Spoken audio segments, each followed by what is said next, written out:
Why, thank you. I am so excited to see so many participants in our presentation this morning. This is our Module 4 of our Keystone Grant webinars.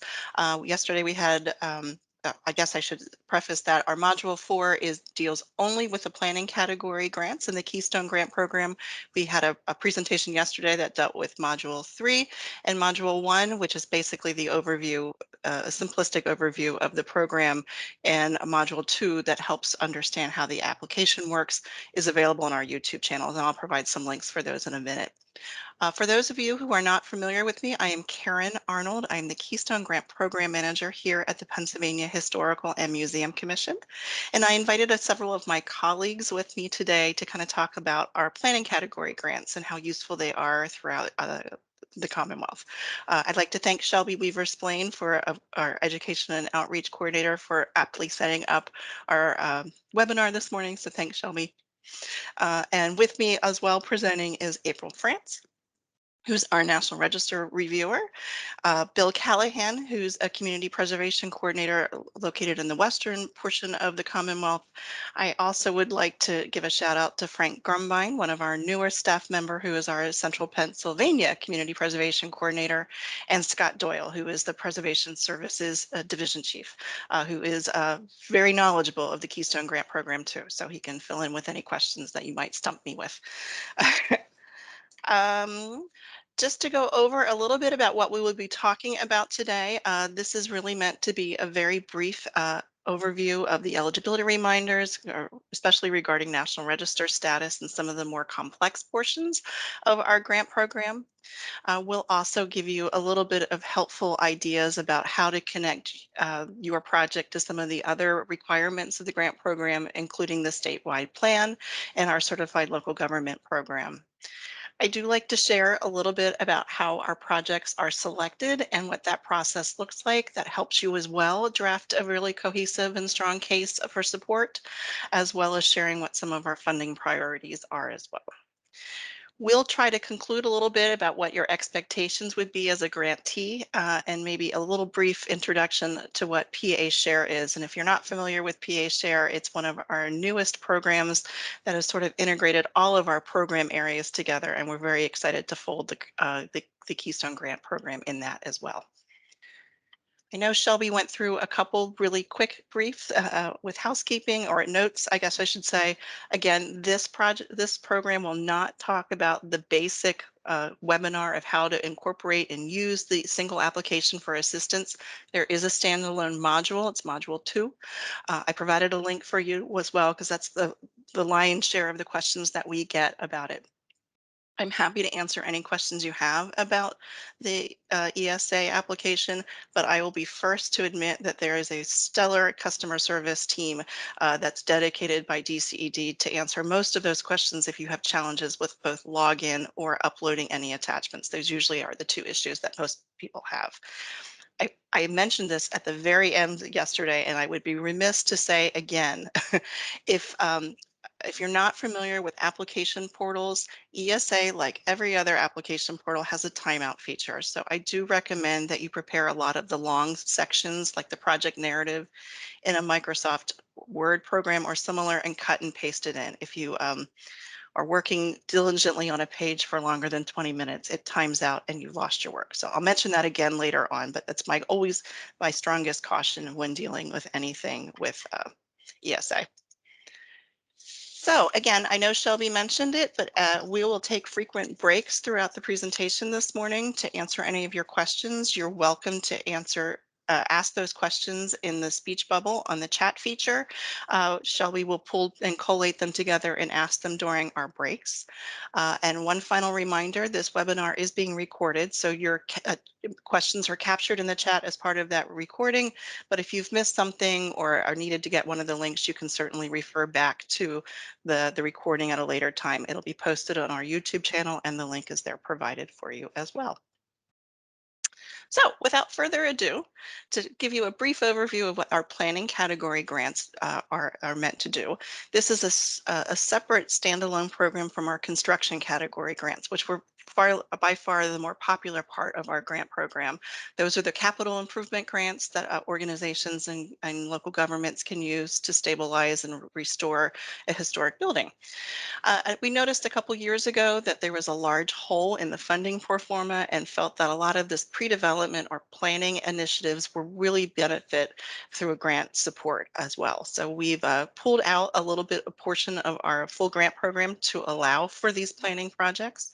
Again, they have a lot of and share a lot of the same eligibility requirements as our capital grants, but don't forget that they use a separate application. The requests are slightly smaller in amounts. They range from 5,000 to 25,000 and again require a 50-50 cash match.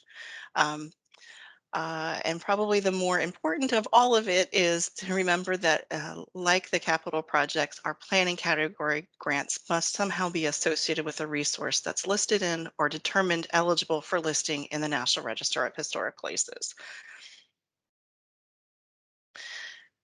So our category grants cover a multitude of different types of projects. We'll kind of highlight each of those a little bit through our presentation this morning with my presenting team.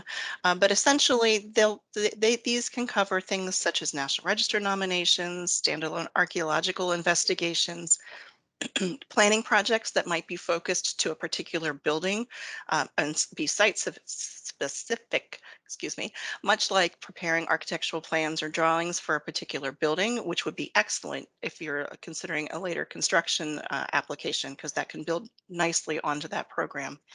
Or also a community-based plan, maybe a countywide comp plan, or maybe something that might be a preservation plan in a local municipality. And also we see a lot of applications coming in through this category for cultural resource survey. It's a wonderful opportunity, and these are not the only types of projects, but certainly it gives you an idea or a flavor of what we see often through this program. With that, I'm going to turn this presentation over to my colleague, April, who will talk a little bit about that one mention I made on the previous slide, that your project has to somehow support a National Register listed property or eligible property. So April, if you want to take it away. Good morning, everyone. I'm April France, and I'm one of the National Register review staff on Karen's team here. And I'm going to start out just by talking a little bit about National Register nominations, if that's something you're interested in pursuing a grant to support. And then a little bit later on, we'll get into the nuts and bolts of making sure that your property or district is already determined eligible or listed before you actually submit your application. So first off, if you're interested in pursuing a National Register nomination as your project, you can pursue either a nomination for an individual property or for a historic district. Karen, would you advance the slide, please? And just, I'm going to throw some helpful hints as we go through these few slides real quickly. When you're preparing your application, if you're wanting to list a property in the National Register, you'll need to sell your idea to us about why this listing is important to your property, or why listing the district would be important to multiple property owners or the community as a whole. Oftentimes, these are competitive grants, and we're going to be looking to see what's the best bang for the buck. And making the case that listing a district will really help a lot of property owners, perhaps with something like pursuing tax credits if it's a commercial district, or if the individual property that you're interested in listing is somehow one that is underrepresented in the National Register. Those types of arguments will be really important to make in your application narrative. Can we have the next slide, Karen? So the review team that's going to be looking at this, and our staff as a whole, is really interested in finding ways that we can increase the range of resources that are represented in the National Register.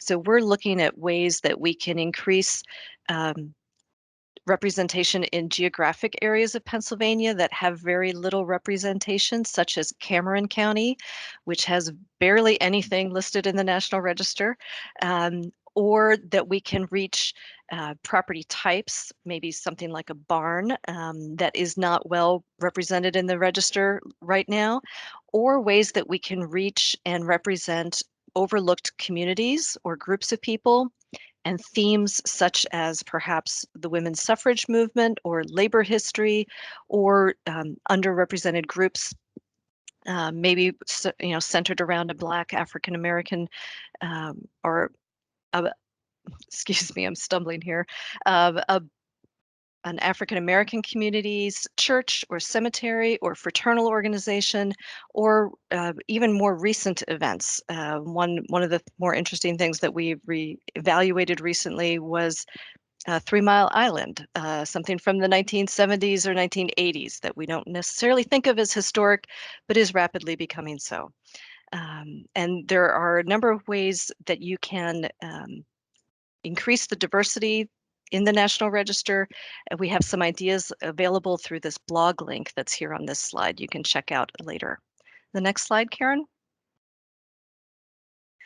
And it's really important that whatever property you're interested in listing has a recent and thorough eligibility evaluation by our staff so that you're sure that our staff is in agreement with you about the reasons the property is eligible and that you have all the latest guidance regarding boundaries or periods of significance or inventories so that your budget will accurately reflect what's really involved in listing a National Register nomination. So we can talk a little bit later about how to confirm your status using our PA Share system. And if you have any follow-up questions, I'll be adding my email to the chat, or you can use this link to find the other staff in our department that work with the National Register program so that you can get guidance either about the nomination you're interested in or clarifying your status. So Karen, I think that's it for me for right now, and I'll be back a little later. It is. Thank you, April.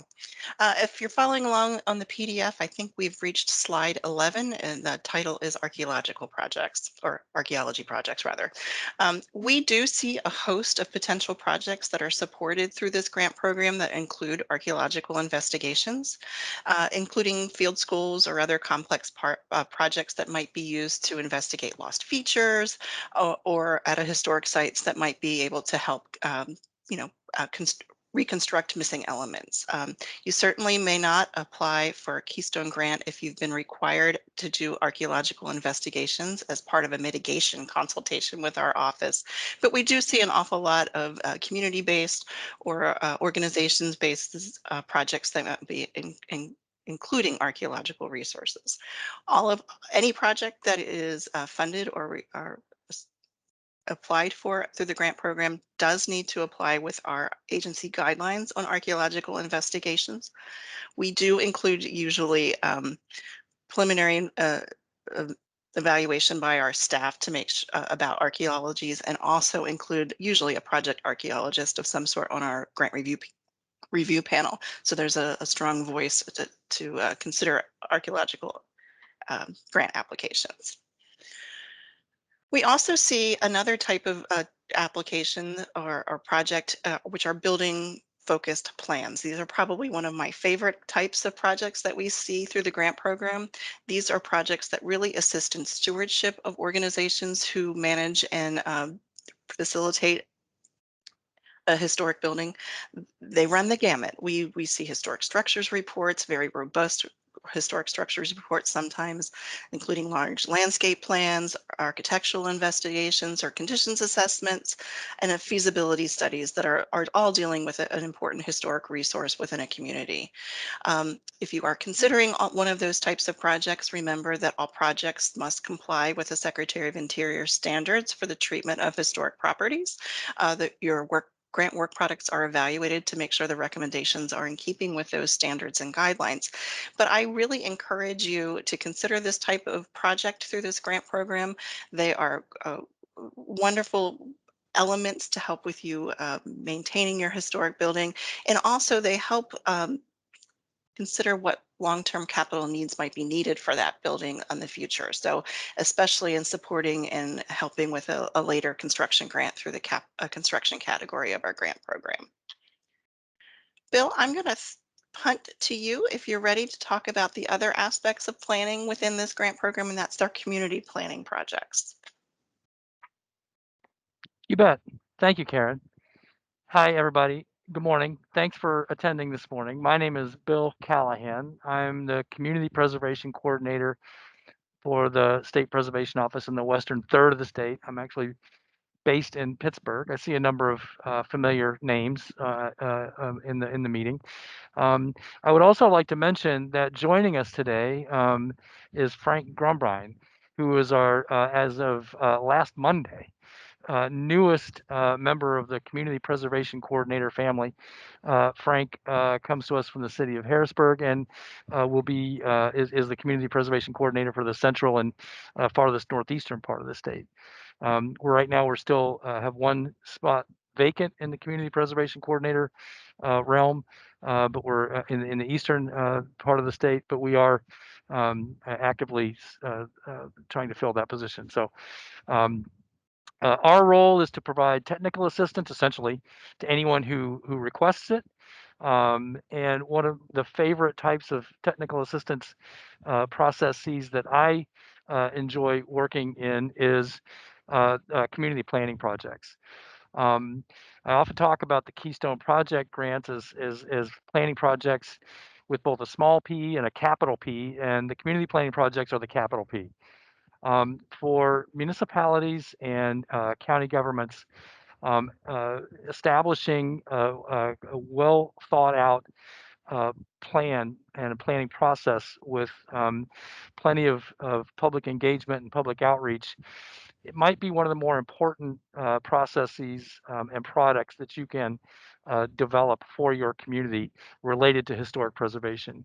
Integrating preservation holistically into larger scale comprehensive plans creates an environment where preservation becomes not just something you do outside when you can manage the time or manage the resources, but an integral part of your community's economic and community development processes. So community planning projects are, I think, one of the most important kinds of projects that we help fund through the Keystone Historic Preservation Grant Program. Um, Project grant program. And I'd like to kind of add to one of the things that Karen said. In addition to when building specific planning projects and community planning projects, it not only helps you prioritize and implement a preservation ethic on in these with these resources, but it does, as she says, provide an opportunity for access to other kinds of keystone preservation grant projects, but it also helps you when seeking other sources of funding, when you can articulate very specific kind of planning goals and action steps and implementation strategies to a wide variety of funders and funding sources. The potential for actually implementing those projects increases significantly. A very clear kind of associated type of project that community planning projects can help provide funding for are preservation related design guidelines. We have guidance on principles and standards for design guidelines. There's a link on the slide here that will give you access to that. And you can find that, for example, the Titusville design guidelines on that community's website. These kinds of guidelines are best if they are community specific and tied to, again, a public outreach process that allows those developing these design guidelines to create design guidance, implement a design ethic in the community that the community can relate to and get behind. So these community planning projects, I think, are a very important part of Keystone Grant Project Grant Program. As you move forward with your plans, by all means, please contact your community preservation coordinator for additional assistance. Thank you. Thanks, Karen.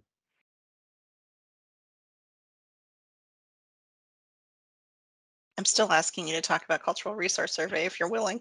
My favorite, my other favorite project is project grant program product, our cultural resource surveys. It's really difficult. In fact, I would even say impossible to talk about preservation planning or even preservation at all on a community-wide basis without having a solid understanding of what the resources are. The data collection side of these programs is a foundational element of any kind of robust planning and process that if you want to implement a preservation design ethic in your community, you have to know what you're talking about. Cultural resource surveys can cover a wide variety, a wide range of property types, thematic approaches, context that can be developed to help us understand what kinds of buildings we're looking at and why.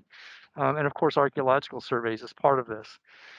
There was a question I saw in the chat earlier about do cultural resource surveys, are they only to inventory National Register and National Register eligible properties? And the answer is no.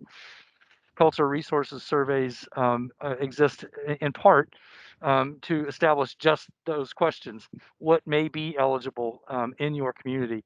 And a cultural resource survey, depending on the methodology and type of survey, can actually answer that question for you or help answer that question for you. What may be eligible for the National Register in your community? Cultural resource surveys do provide this kind of foundational information to pursue other kinds of preservation related programming and projects, and even preservation adjacent planning and projects related to outdoor recreation, heritage tourism, and all kinds of other fun stuff that we like to work in. If I can piggyback on Bill's comments too, I know we alluded a little bit to our new system called PA Share, and if you are considering doing a cultural resource survey, we would encourage you to utilize a lot of the data collection systems that are built into PA Share. We would be able to provide you the information that we already have in that survey area within our files that you can build off of that, and then you're able to add resources as well. Our other staff member, Elizabeth Schultz, has been working really hard at making above ground resource survey to be very integrated with our PA Share system, but very user friendly for those who are undertaking that type of survey as well. One other note, Bill, if I can also add, I know one of the questions were about if doing a survey of a National Register eligible area. Again, only one resource within your survey area needed to be already evaluated for National Register. You just need to make the case for support that your survey project supports that one listed or eligible resource in order to make it eligible for the Keystone Grant Program. Shelby, I think we're supposed to stop for questions now. Has anything come in from the chat? Yes, we do have one other question that has come in so far since you and Bill addressed the other question that had come in earlier in the webinar. This question is it possible to apply under more than one category? For example, stewardship and archaeology or stewardship and cultural resource survey? Oh, that's a hard one. Well, actually, my first question might be is why you couldn't combine the two projects into one larger project as a whole, because if you take a chance to look at and review Module 1, our project guidelines limit an organization or municipality from applying for more than one project in any fiscal year. So either you could phase your project and maybe do the cultural resource survey in this particular grant round and maybe apply for the archaeology component on the second round if you didn't feel that the two things could match together. There's no, I mean, you certainly as an organization can apply numerous times through the grant program, but we do ask that you only apply once in any fiscal year. Okay, but she's follow up, but can they be merged? They can be merged if you can make the connection. And if the project costs are in line with the requests, I mean, I guess it's largely up to you as the organization if you think you can pull that project in line to a $50,000 so that you can request up to 25,000 from us, or if the costs are too large, that's totally up to you. Good question, though. Karen, Thank you. can applicants apply for both a planning and construction grant in the same fiscal year, or do you discourage that too? We do discourage that as well. I mean, obviously, a lot of that planning grant is formulating what will happen in that construction grant, so it makes much more sense to sequence them. And again, we are a competitive grant program, and we try our best to be able to support as many different organizations throughout the Commonwealth, and that's sort of the reason why the guidelines do prohibit multiple requests in a same fiscal year. All right, well, it looks like we do not have any other questions in the chat at this time. I know we have some more question breaks a little bit later in the webinar. So why don't we move on to the next section? Very good. Thank you, Shelby.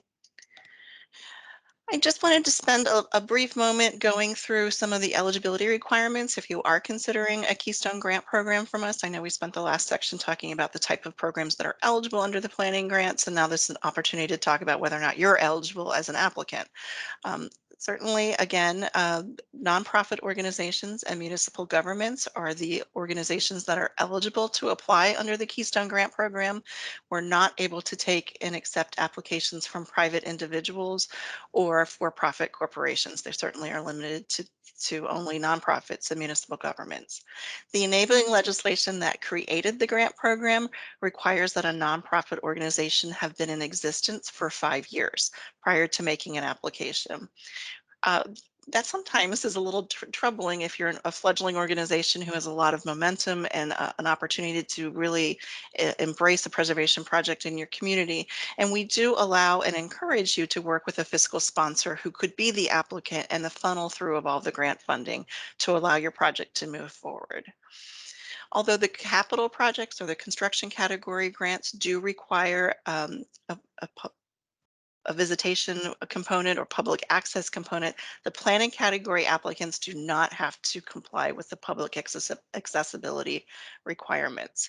You will notice as you prepare the application, it does ask you to gauge your community impact or visitation, but again, some of that is largely not necessary as part of the term of the grant contract too, if you're selected for funding.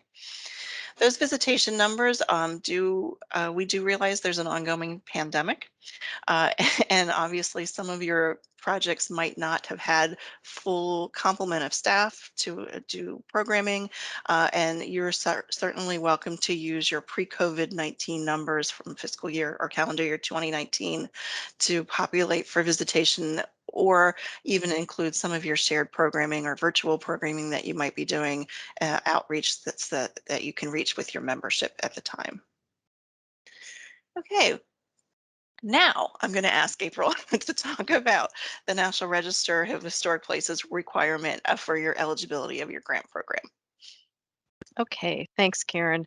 So this applies not just to folks who are interested in grant funding to list a property in the National Register or list a district in the National Register.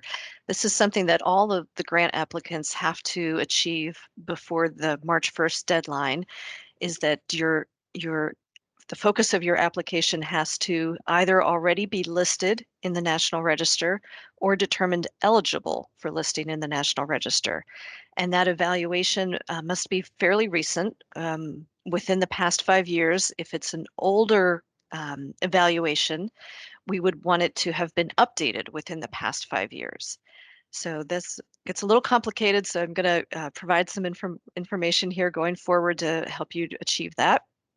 Can we have the next slide, Karen?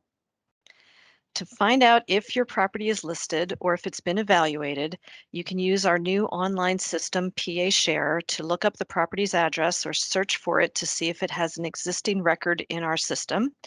Then you'll need to include that PA Share resource number in your application. For those of you who aren't familiar with PA Share, Shelby's going to be giving a brief little intro to it at the very end of this presentation, and we're available to help you figure all of this out going forward. So if the property isn't listed, or if it isn't part of a listed district, or it's never been evaluated for eligibility, you can contact me or another one of our staff for guidance on getting that evaluation underway as soon as possible. If the property has been evaluated, but more than 5 years have passed, contact me to find out what we need to update our opinion. It could be as simple as just a few current photographs, or we might ask you for some additional information. Karen, next slide. If you're not already listed or part of a listed district, you'll need to have your completed and confirmation that the property is indeed considered National Register eligible prior to the March 1st grant deadline. So if you don't know your property status, you can check out PA Share. If it isn't individually listed or part of a listed district, you'll need to confirm that it's eligible or update your old evaluation. And you can contact me to find out what you need to do and get us that new or updated information by February 7th so that we can have a team review it and get your confirmation all organized and settled in time by the March 1st deadline. And I've added my email to the chat so you can reach out to me directly with more questions about your status or contact other staff members. And next slide, Karen. Please note that just because your property might have a plaque on it, like one of these, that doesn't mean that it's been evaluated for National Register eligibility. All of these plaques are from local municipalities or represent local registries, not the National Register. So they're definitely worth mentioning, though, in your applications to support your argument that this property has value to the local community and it's been recognized locally, but this doesn't satisfy your National Register eligibility requirement. Next slide, Karen. And if you're working with one of those extra special properties that are designated National Historic Landmarks, you'll want to mention that recognition in your application too, as part of your argument for why it's an important resource in the community. But remember that we're not looking for the National Historic Landmark ID number or the National Park Service number. We need the PA Share resource number. So as soon as the webinars are over, please use PA Share to look up your property's record in our online PA Share database and make sure you've confirmed your property's status.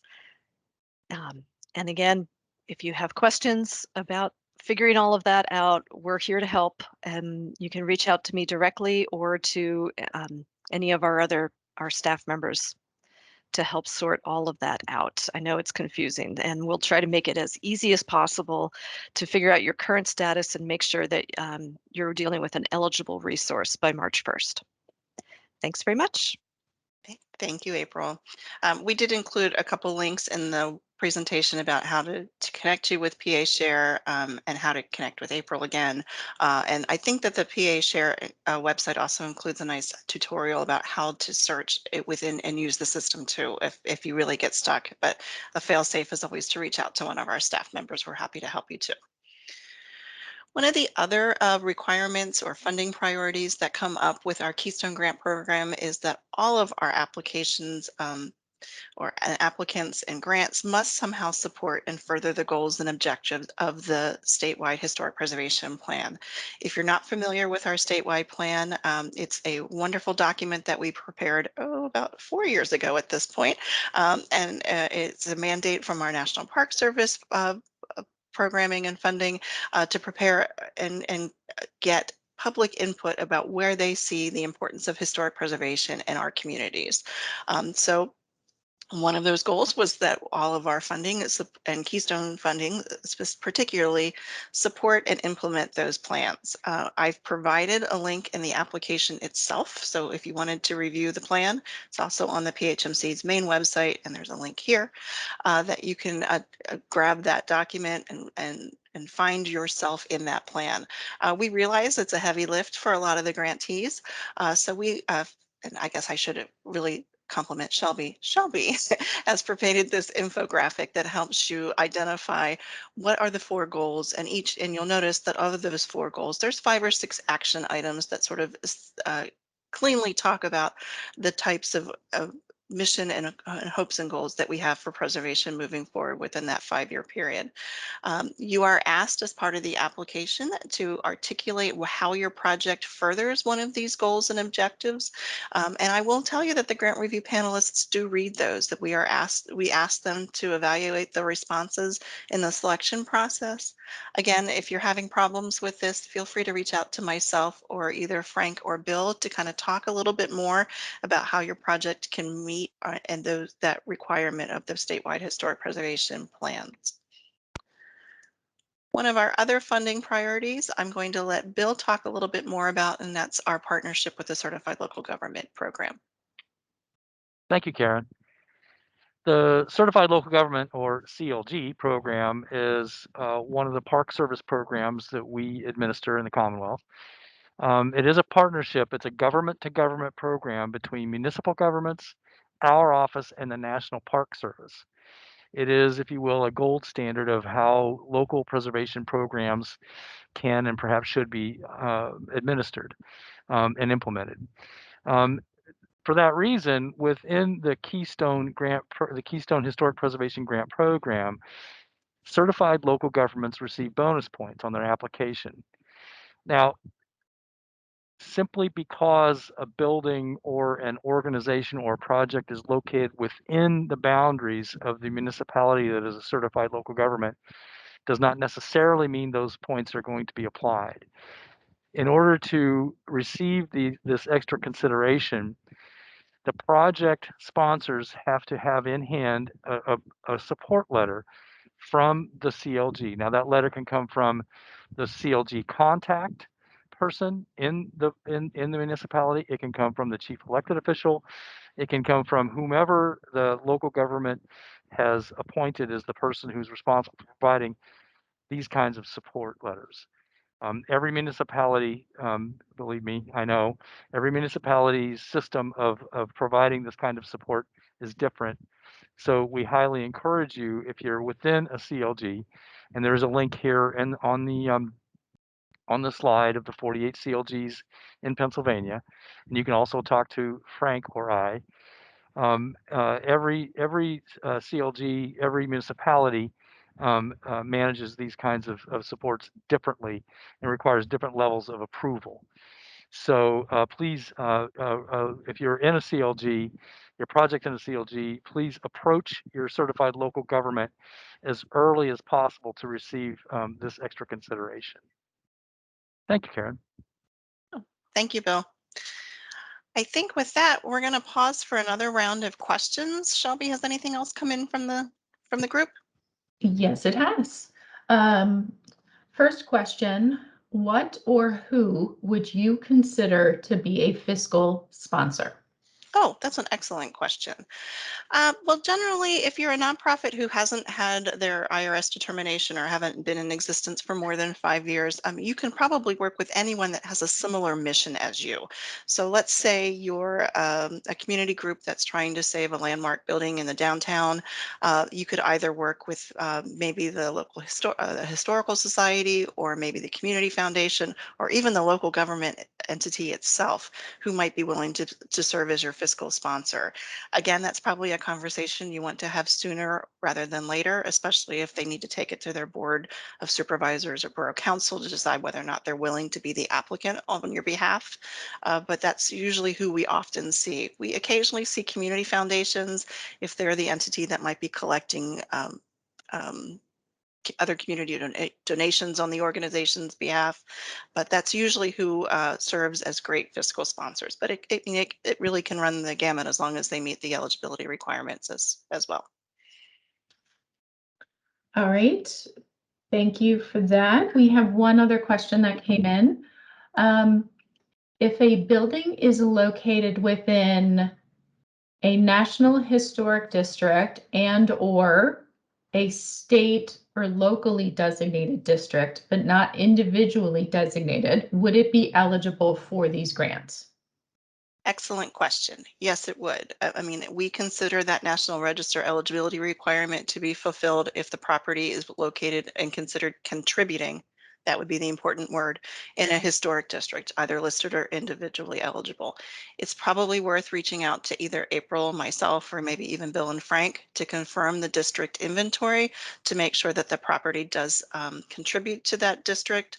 Obviously, if it's a building that was built, might be located within the boundary of the historic district, but if it was built after the period of significance of that historic district, then it doesn't meet that National Register requirement. But as long as it contributes, it certainly is eligible. It need not be individually listed or designated. Okay, we did have one other question come in. Can you combine the state historical grants with federal government grants? Oh, excellent question. We I don't want to say it like this, but we aren't too picky how you get your history, where you get your matching grants. We recognize that it's very challenging to secure either federal or state grants or other local community foundations. So we recognize organizational funds, federal grants, other state grant programs, as well as your required match component. You may need to check with the other entity about whether they would recognize our funding as a suitable match. There are certain programs that require it be local dollars and would not recognize state or federal companion grants as their match, but we would certainly recognize it. All right, I don't see any other questions in the chat box, so I think we can probably move on to the next section, and we will have another question break at the very end. If something occurs to you that you want to make sure that is asked while we're here in the webinar today. So Great. over to you, Karen. Thank you. And I see we have a little bit more than 15 minutes left, so it should be plenty of time. So what often comes up with questions as well is how we select our grant recipients. We do use an external grant review panelist to actually serve on and collate and review those applications. The planning category grants are evaluated separately from our construction category grants. And that independent peer review panel includes preservation architects, municipal officials, sometimes HARB and CLG members as well. And we try our best to have regional distribution of panel members as well, who are provided with not only the evaluation guidelines that are standard. And I point this out especially so that you aren't thinking that our internal staff are the final say-so on selection of these grant programs. Although we may be familiar with your project, either through communication with you or just wholly knowing about your project, that doesn't necessarily mean that our external grant review panelist might be familiar with it. If it's someone from Erie, they might not necessarily be very familiar with your project that's occurring in Montgomery County.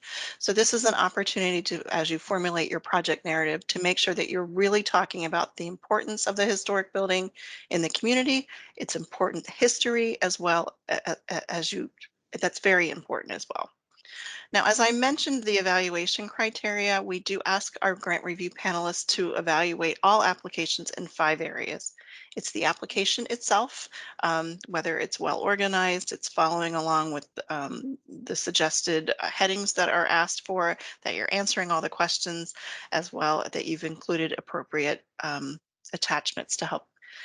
There are some planning documents that we do ask them to evaluate as well. That's whether or not you really are asking for the right thing when you're talking about the historic property. If you've consulted professionals who can give you an adequate cost as you build your budget, or if you're just kind of guessing that it's going to cost $25,000 or $50,000 so that you can ask for the full grant amount.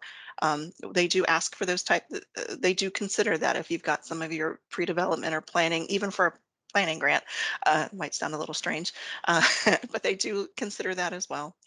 We do ask them to look at the project itself, if it's a preservation in nature, if it's appropriate for the resource, as well as looking at not only the community benefit and what the Commonwealth investment is.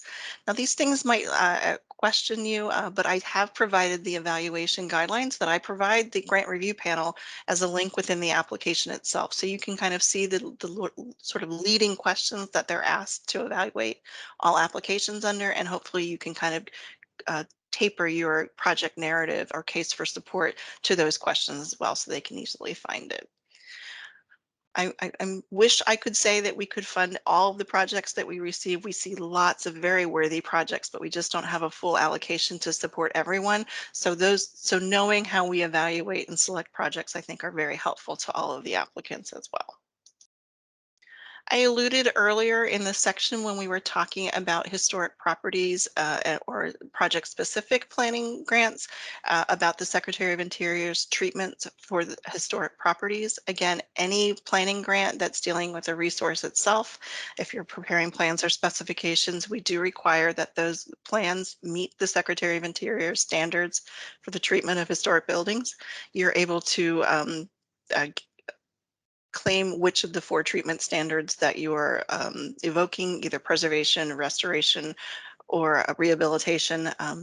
Not so much reconstruction because you wouldn't have an eligible resource at that point. But we've provided a link to the standards here for you, so you can certainly have a little bit more interest or understanding about it. I do encourage you, if you're pulling out a project team, that someone on your project team is very well versed on the standards and would be able to articulate that as they plan those or prepare those plans.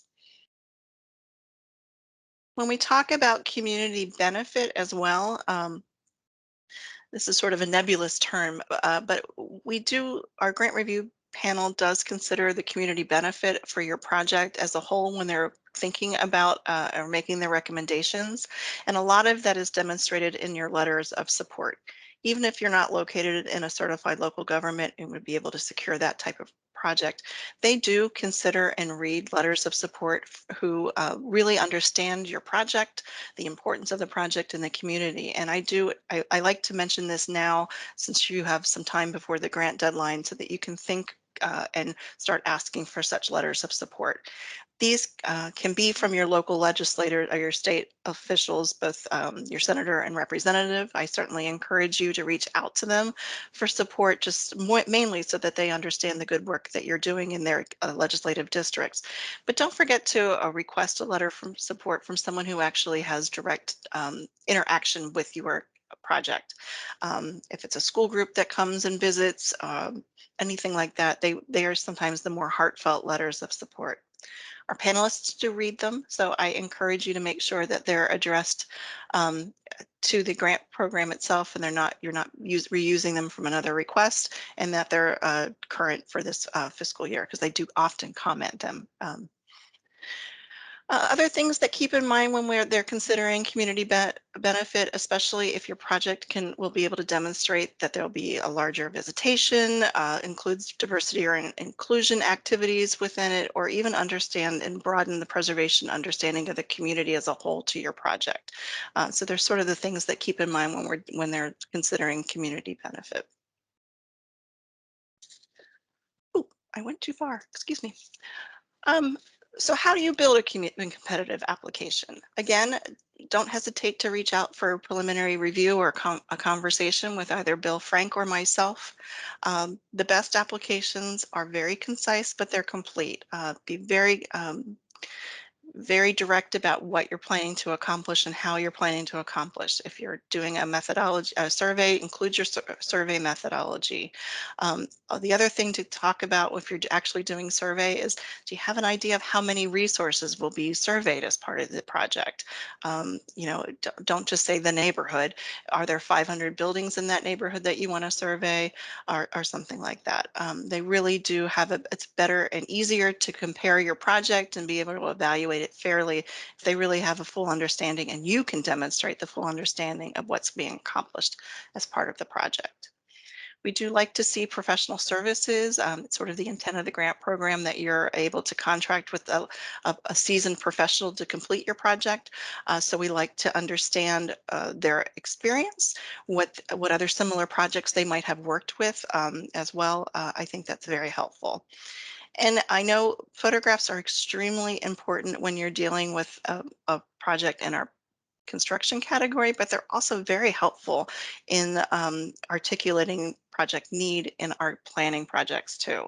Even if you're talking about a preservation plan or design guidelines within a local community, photographs would help the grant review panelist understand the type of resources that are available that these will be addressing. Nice 20th century early storefronts that are intact. How do you deal with those ADA requirements? Photographs like that can really articulate the project need. Don't forget to include a nice overall photograph, especially of a building or archaeological site, so that we understand the context or importance or significance of the building. I will admit that we're all human and we like to look at really good, pretty pictures of a historic building as well. And it's great to have that overall context of what the type of resources that you're hoping to investigate or support. Other final notes, if your project is selected for funding, please note that our grant review panelists will make recommendations to our PHMC commissioners so that you'll be notified of an award in first week in June. I believe their commission meeting is this year. And our next step would be to execute a grant contract with you.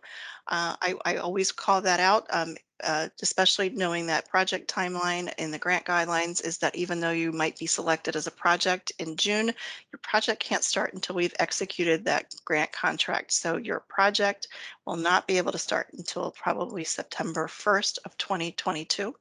You will have 24 months to implement the project, but keep in mind that even though you might have gotten notified earlier, your project may not start or any of the expenses be eligible for reimbursement until the grant contract is executed.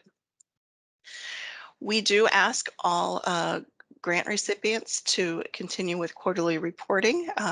And that they usually come in. I've sent a reminder so you don't need to forget, but it's really important for you to stay up to date with your grant administration and provide PHMC with an understanding of how your project is progressing during that time period. Whether it's securing your fundraising or matching grants, how the project is going with your selecting your project consultants and things like that. We are able to, on occasion, provide extensions for time for projects that aren't able to be completed within that 24 months, and that timely and consistent quarterly reporting makes that much more helpful. Again, these grants are not direct awards. You will not see a check come September 1st, and instead they're reimbursable. So as you absorb expenses, you are asked to submit periodic reimbursement requests for processing.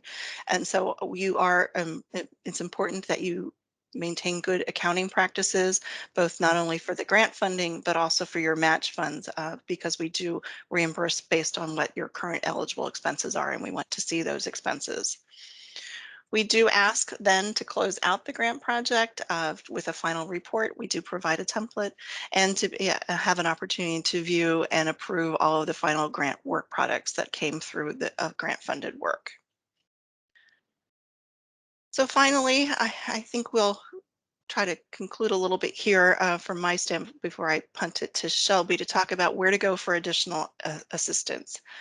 Please feel free to review the grant guidelines. They're available on the PHMC website. If you go to the navigation bar on the top and select preservation, you can drop down to grants.